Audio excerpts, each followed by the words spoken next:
न्याय प्राप्त होता है शक्तिमानों को।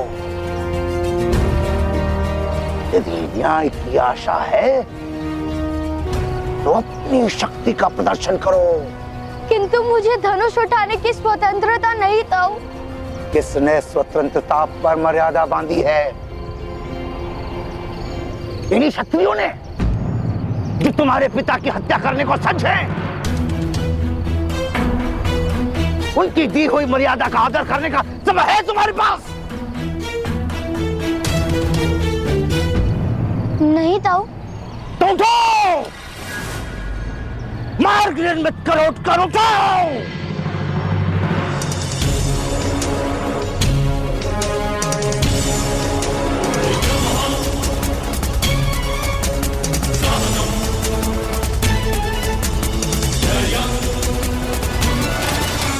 अद्भुत मार्ग निकाला आपने सेना नायक महोदय। जब उद्यक्ष ने आत्मसमर्पण कर दिया तब मुझे प्रतीत हुआ कि आपकी रक्षा करना असंभव है। किंतु आपने कैसे जान लिया कि वो सूत भयभीत होकर उस बालक का साथ छोड़ देंगे? मूर्ख, एक महत्व की शिक्षा दे रहा हूँ, सदा स्मरण में रखना। शल्यक नाम का प्राणी देखा है जिसके पीठ पर बालों के स्थान पर कांटे होते हैं? साहिब ही कहते हैं उसे। इतना सा होता है, किंतु सिंह उसका आखेट नहीं कर पाता। किंतु कांटे उगाने के लिए भी साहस की आवश्यकता होती है सैनिकों। साहस के बिना शक्ति नहीं आती। ऐसा ही मनुष्य के विविध समाजों का सत्य है। नीची जाति के लोगों के पास साहस नहीं होता, इसलिए छोटे हैं। आज यदि सारा समाज एक साथ खड़ा रह जाता तो मेरा पराजय निश्चित था। किंतु सूतों को हृदय से ही अपने विजय पर विश्वास नहीं, वो क्या विजय प्राप्त करेंगे?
शर्पी कहते हैं ना मदनजय महोदय।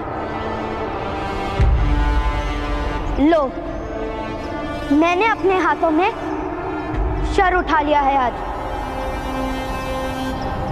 मेरा या मेरे परिवार का आप आखेट नहीं कर सकते।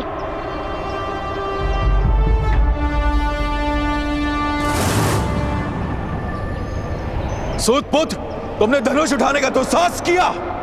चलाने के लिए अनुमति भी नहीं मांगूंगा मदनजय महोदय। यदि जीवित रहना है तो उस पत्र पर अपनी मुद्रा अंकित कर दीजिए। स्वीकार कीजिए कि कुएं में विष डालने से लेकर उद्यक्ष महोदय की हत्या करने तक का सारा षड्यंत्र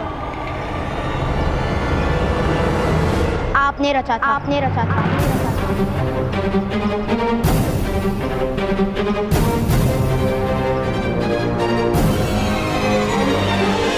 मेरे पिता को उनका सम्मान और अधिकार लौटा दीजिए, अन्यथा आप जीवित नहीं बचेंगे।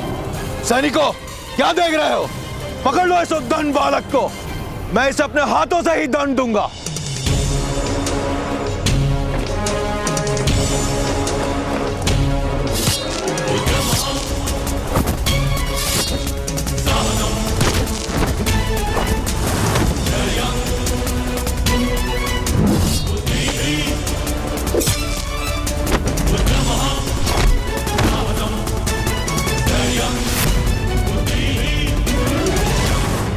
क्षमा महामहिम, क्षमा। अभी अभी समाचार प्राप्त हुए हैं कि एक सूत का बालक मदनजय और अन्य क्षत्रियों के साथ युद्ध कर रहा है।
करूंगा। आपका जीवित रहना मेरे लिए आवश्यक है।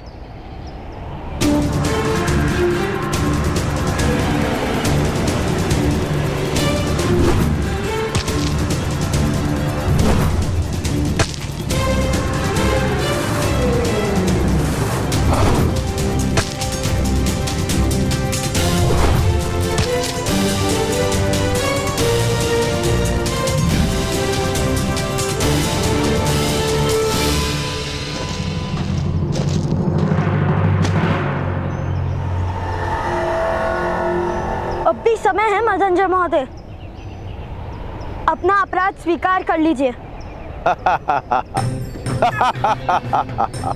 सूतपुत्र, तुम्हारी विजय असंभव है। पर्वत से टकराने पर बादल रिक्त हो जाता है, पर्वत का कुछ नहीं जाता।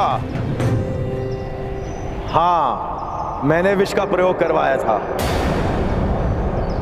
किंतु मैं अपना अपराध कभी स्वीकार नहीं करूंगा। तुम्हारे पिता को मृत्युदंड अवश्य मिलेगा, और यदि क्रोध में आकर तुमने मेरी हत्या कर दी तो तुम्हें भी मृत्युदंड मिलेगा। इसलिए कहता हूं, आत्मसमर्पण कर दो।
धर्म रक्षक महाबली कुरु सम्राट धृतराष्ट्र पधार रहे हैं।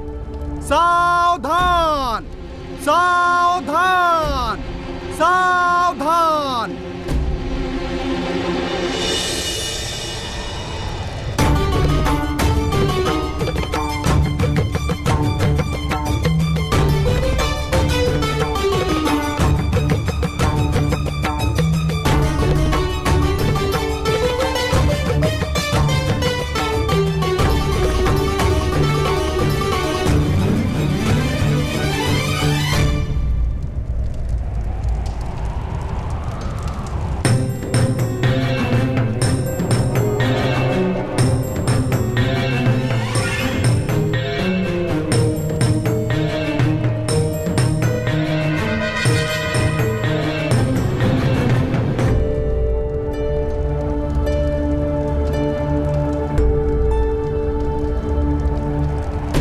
कहां है वो बालक विदुर जिसने हमारे पुत्र को जीवन दान दिया? समीप आओ बालक।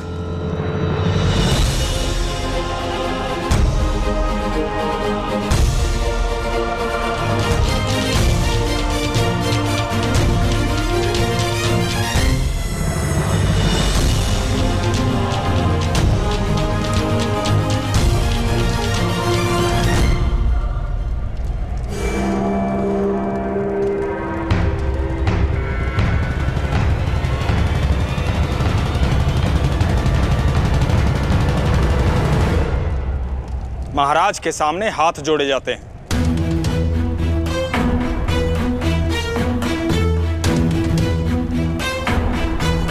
न्याय प्राप्त हो जाए उसके पश्चात मैं हाथ जोड़ूंगा।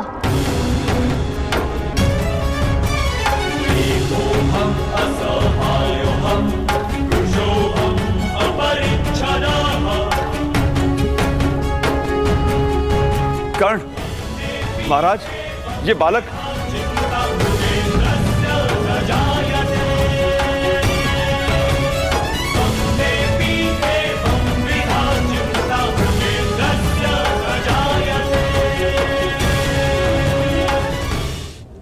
कर्ण, महाराज, ये बालक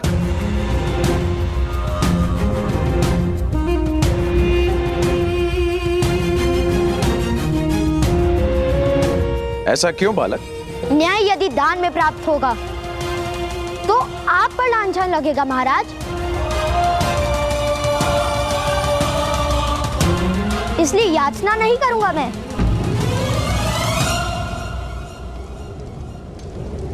आप न्याय करेंगे, उसके पश्चात उपकार जानकर हाथ जोड़ूंगा मैं।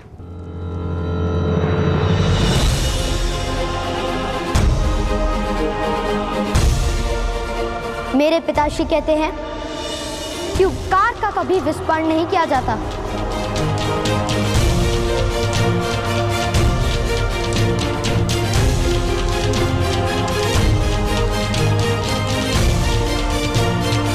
ताजश्री,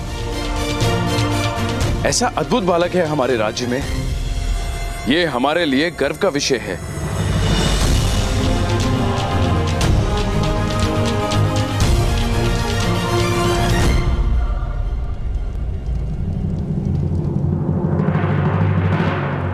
नाम क्या है तुम्हारा बालक?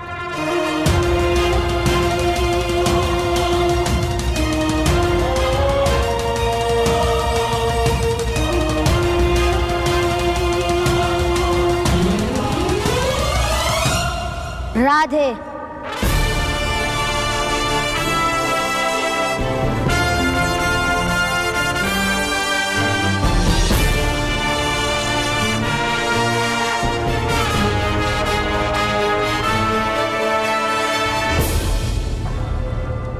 राधे, माता के नाम से स्वयं का परिचय देते हो राधे? क्योंकि पिता का नाम कहूंगा तो आप जाति पूछेंगे महाराज, और माता का नाम कहता तो आप प्रश्न पूछते।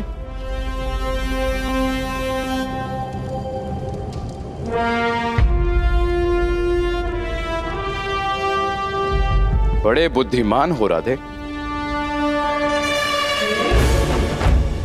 अपने पिता को निर्दोष सिद्ध करने के लिए तुम वास्तविक अपराधी को प्रस्तुत करने वाले थे।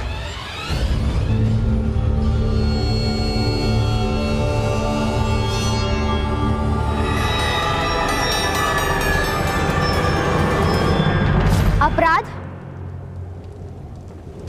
ग्राम रक्षक महोदय ने किया है महाराज।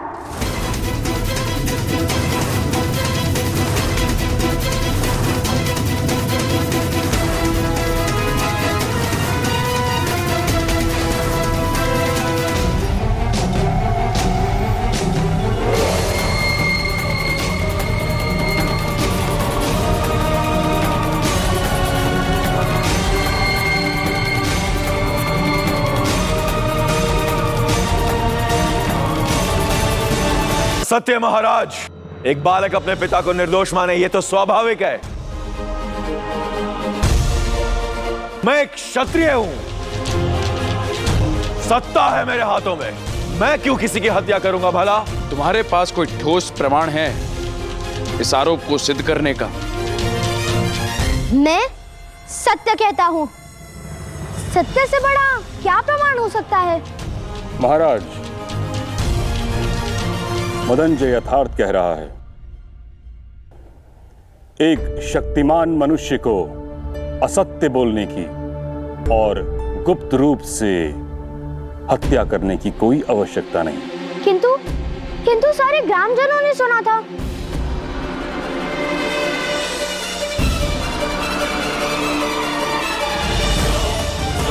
महाराज, मेरा अनुभव है कि जब शक्तिमान मनुष्य को अपनी निर्बलता का ज्ञान होता है तब वह सर्वाधिक असत्य बोलता है। मदनजय, इस बालक का साक्षी हूं मैं।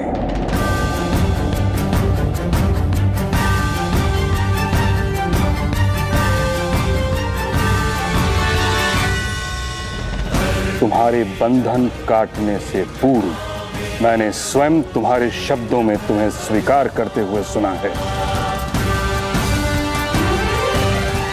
कि ये विष प्रयोग तुमने कराया है।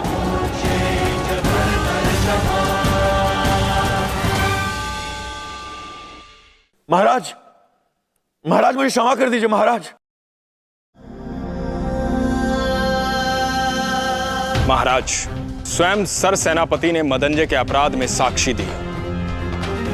अब आरोपी अधिरथ को सम्मान सहित मुक्त कर देना और मदनजय को दंड देना उचित होगा।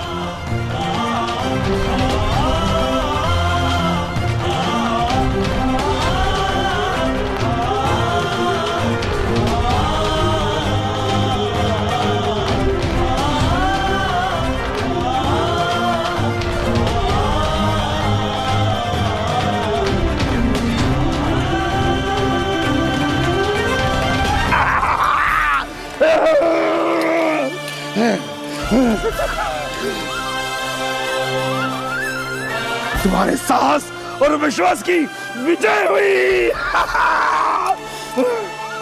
कर्णपुत्र, गर्व है मुझे तुम पर। किंतु मदनजय को तो दंड नहीं मिलेगा। पुत्र, वो महाराज का प्रश्न है। हमने न्याय मांगा था, प्रतिशोध नहीं। कर्णपुत्र, महाराज को प्रणाम करो और घर चलो।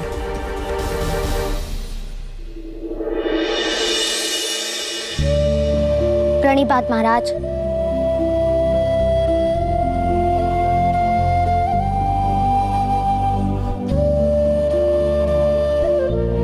ठहरो सूतपुत्र।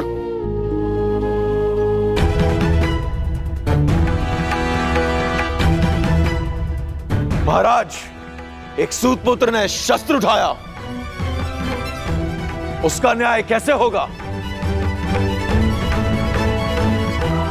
मदनजय, हमारे यहां अपराधी को बोलने का अधिकार नहीं है। मैं अपराधी अवश्य हूं महाराज, किंतु हस्तिनापुर के सारे क्षत्रिय तो अपराधी नहीं। वे सब प्रश्न पूछेंगे। इस सूतपुत्र का न्याय भी कीजिए महाराज।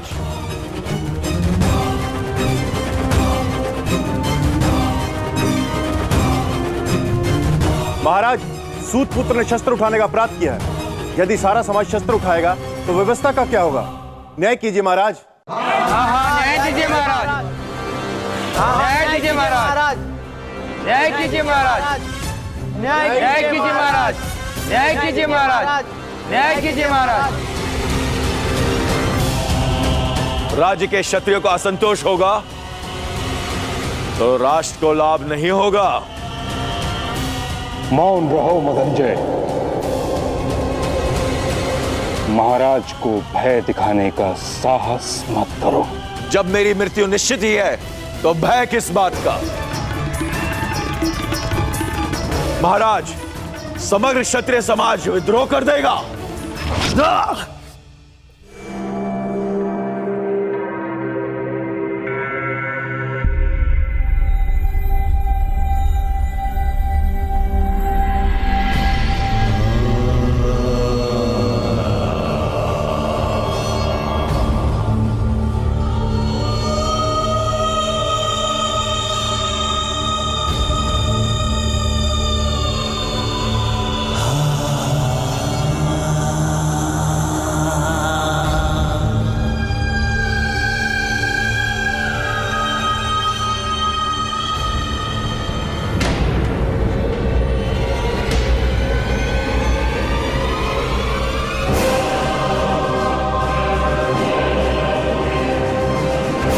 हस्तिनापुर की राजसभा में विद्रोह की बात करने वाले को उसी क्षण मृत्यु दंड दिया जाता है।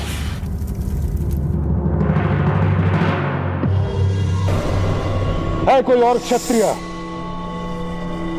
जो विद्रोह की बात करने का इच्छुक हो?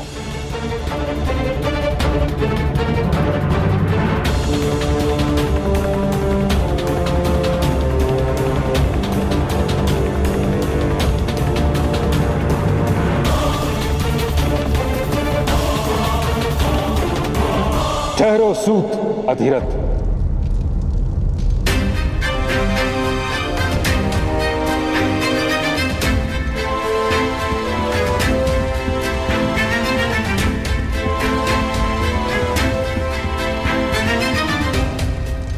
ये सत्य है महाराज कि मदनजय अपराधी था और जो दंड उसको मिला है वह उचित है।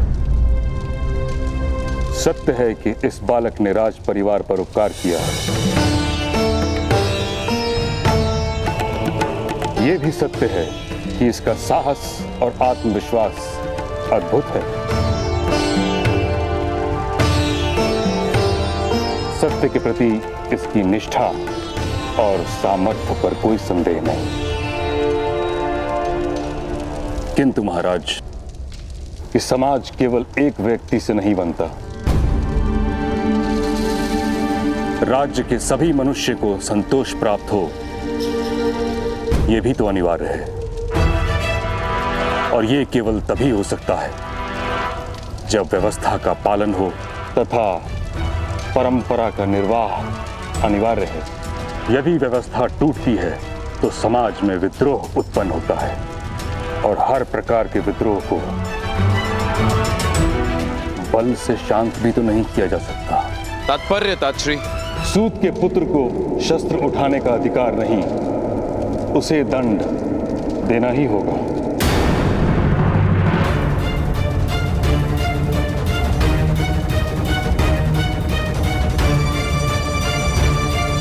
नहीं महाराज, कृपा कीजिए, बालक है। और इस बालक ने राज परिवार पर उपकार किया है तात्श्री। यथार्थ कह रहे हैं आप, इसीलिए इस बालक को कोई छोटा सा दंड दिया जाए, यही मेरी विनती है। मैं दंड स्वीकार नहीं करूंगा।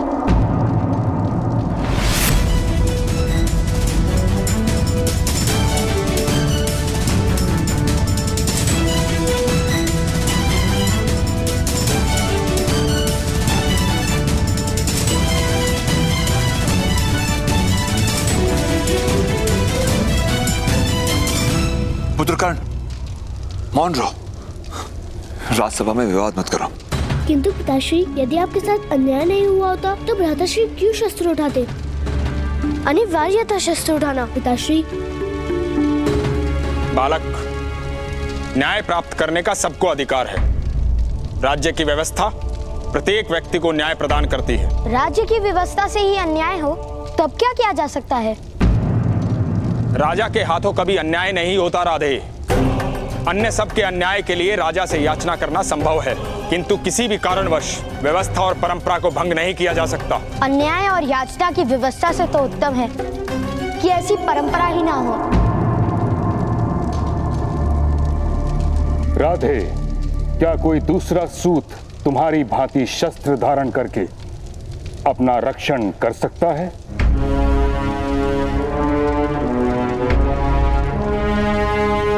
नहीं कर सकता।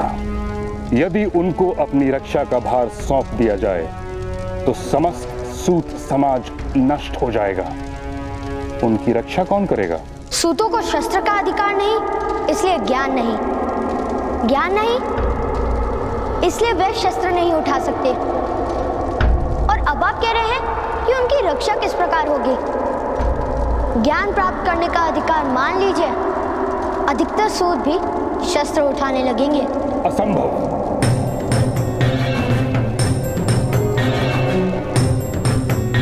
मरुभूमि में हरेक वृक्ष पर कांटे होते हैं, किंतु वन में प्रत्येक वृक्ष पर कांटे नहीं होते। वैसे ही मनुष्य एक समाज में रहता है। और समाज में हर व्यक्ति को हर प्रकार का अधिकार नहीं दिया जा सकता। और ये निश्चित कौन करता है? परंपरा। परंपरा कोई एक व्यक्ति निर्मित नहीं करता, सहस्त्रों वर्ष से निश्चित होती आई है। समाज के इतिहास के अनुभवों से बनती है परंपरा।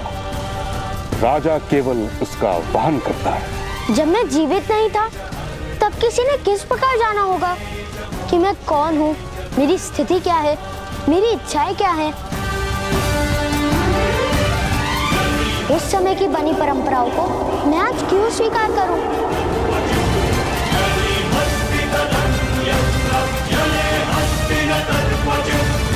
हठ मत करो बालक। छोटा सा दंड स्वीकार कर लो बालक। असंभव।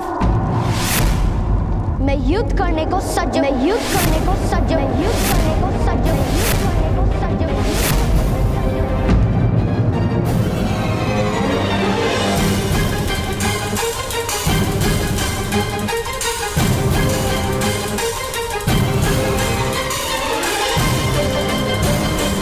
कर्ण, विद्रोह नहीं कर सकते तुम।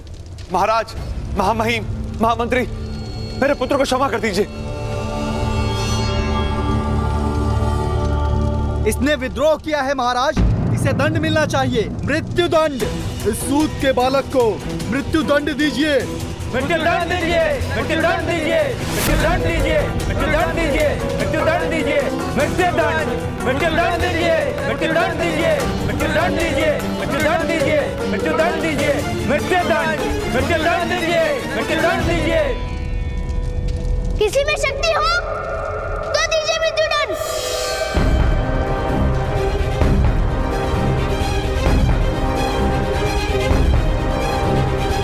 मृत्यु दंड दीजिए, मृत्यु दंड दीजिए, मृत्यु दंड दीजिए, मृत्यु दंड दीजिए, सुन, मृत्यु दंड दीजिए, मृत्यु दंड दीजिए, मृत्यु दंड दीजिए।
बड़े दरबार में शस्त्र उठाने का साहस। यदि आज तुम्हें क्षमा कर दिया तो कल ये कोई और करेगा इस राज्यसभा में।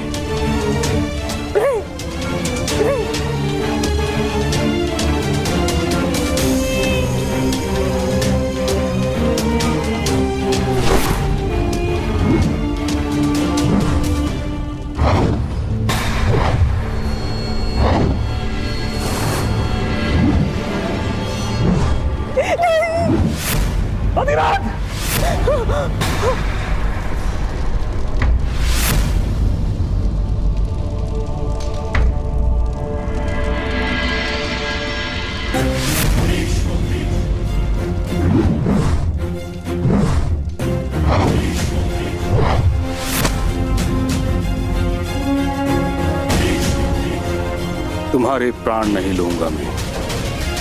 कुरु सभा में बालक की हत्या नहीं की जाती।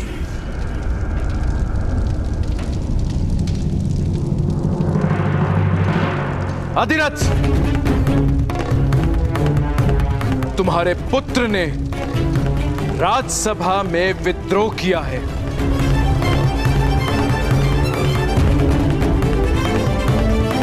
किंतु उसने मेरे पुत्रों को जीवन भी दिया है।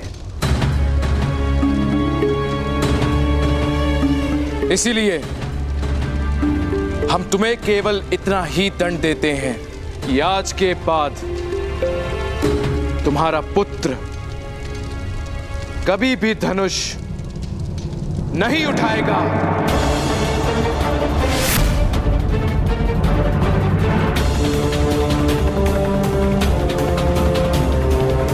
सूतों के लिए बनी परंपरा का वहन करेगा, और यदि ऐसा नहीं हुआ तो तुम स्वयं अपने पुत्र को हस्तिनापुर और कुरु राष्ट्र से निष्कासित कर दोगे।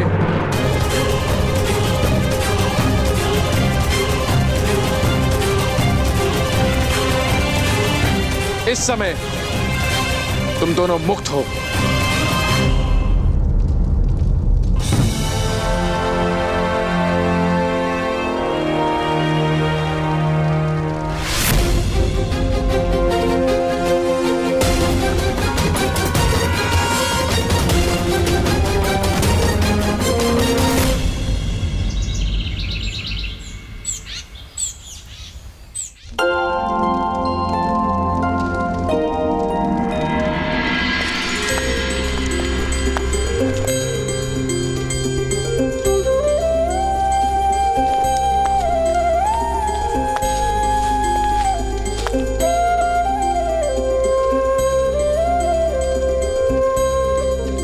माता, मैं आरती करूं?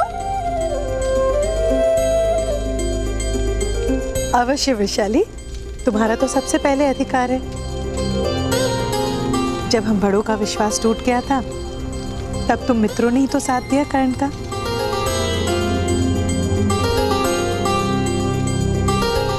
ये लो।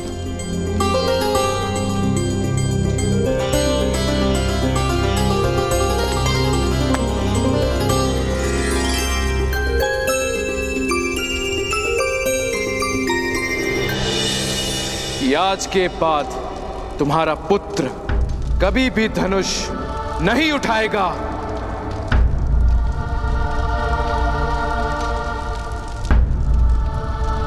कर्ण, आज से तुम यहाँ के सेनापति और मैं तुम्हारी सैनिक।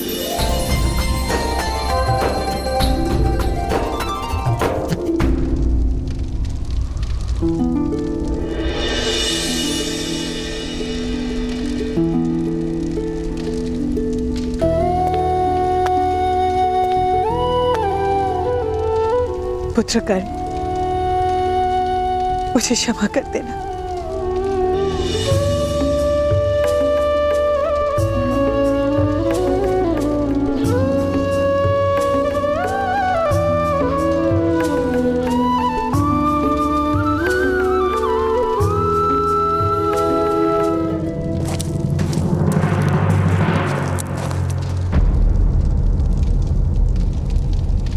सूत अधिरथ, आपको महामहिम भीष्म ने बुलाया है। सूर्योदय के समय गंगा के पावन घाट पर प्रातः स्नान हेतु महामहिम नित्य जाते हैं। कल प्रातः काल आपको वहीं आने का आदेश है। अवश्य।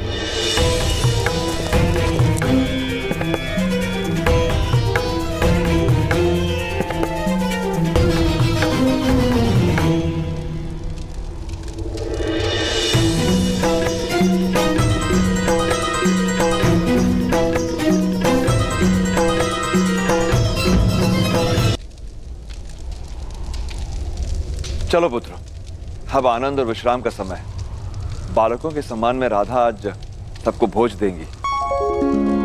बामिल, शोण, कर्ण को ले जा।